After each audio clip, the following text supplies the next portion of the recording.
सर्वांना नमस्कार. UTI mutual फंडच्या फंड इन्साइट सिरीजमध्ये आपले स्वागत. आज आपल्या सोबत आहेत fund manager Shri Vatsaji. Equity research आणि फंड मॅनेजमेंट यामध्ये त्यांना 2 दशकांचा अनुभव आहे.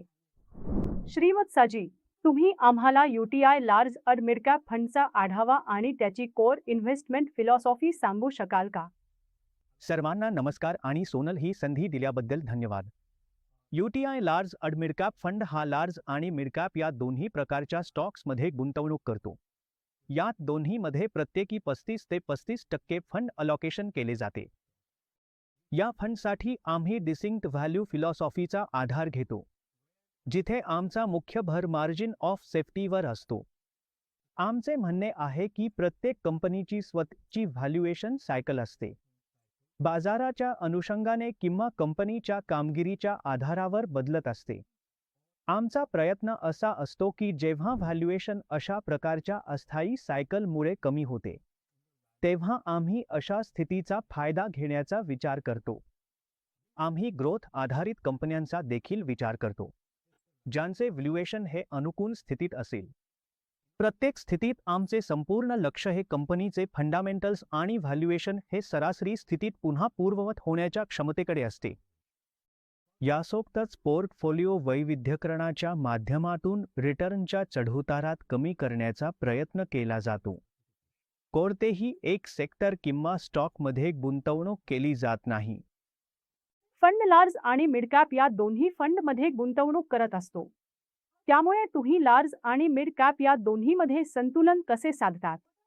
आणि अलोकेशन नेमके कोणत्या घटकावर अवलंबून असते?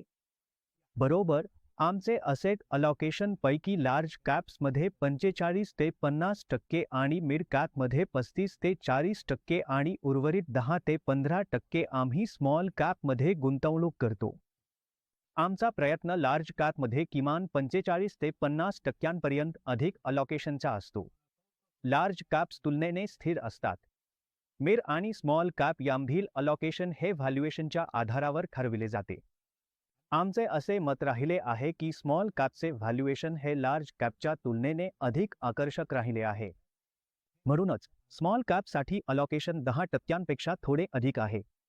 मिड आणि स्मॉल कॅप यांचा कल अस्थिरतेच्या दिशेने आहे, मात्र व्हॅल्युएशन अपेक्षित दिसते. अशा स्थितीत रिस्क आणि रिटर्न यामध्ये संतुलन ठेवण्यासाठी तुमची स्ट्रॅटेजी नेमकी कशी असेल? आमचा मिड आणि स्मॉल कॅप स्टॉक्स पोर्टफोलिओ विस्तृत आणि वैविध्यपूर्ण आहे. आम्ही कोणत्याही एका स्टॉकमध्ये 2%पेक्षा अधिक गुंतवणूक करीत नाही. विशेष करून स्मॉल कॅप्समध्ये आमच्या गुंतवणुकीचे प्रमाण हे कमाल 1% मर्यादित असते. आम्ही सातत्याने होल्डिंग रिव्ह्यू करतो, ज्यामुळे गुंतवणूक ही विशिष्ट मर्यादेच्या अधीन राहते.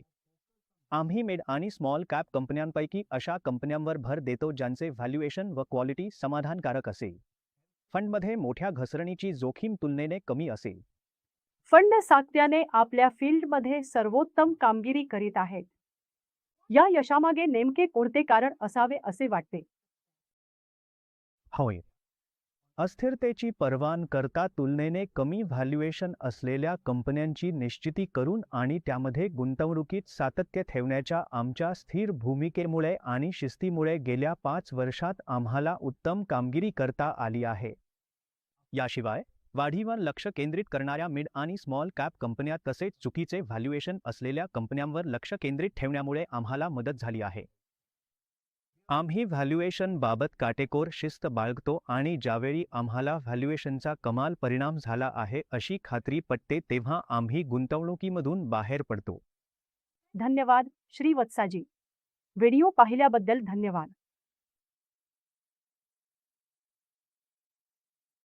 म्युच्युअल फंडातील गुंतवणुकी बाजारातील जोखमींच्या अधीन असतात. योजनेशी संबंधित सर्व दस्तऐवज काळजीपूर्वक वाचा.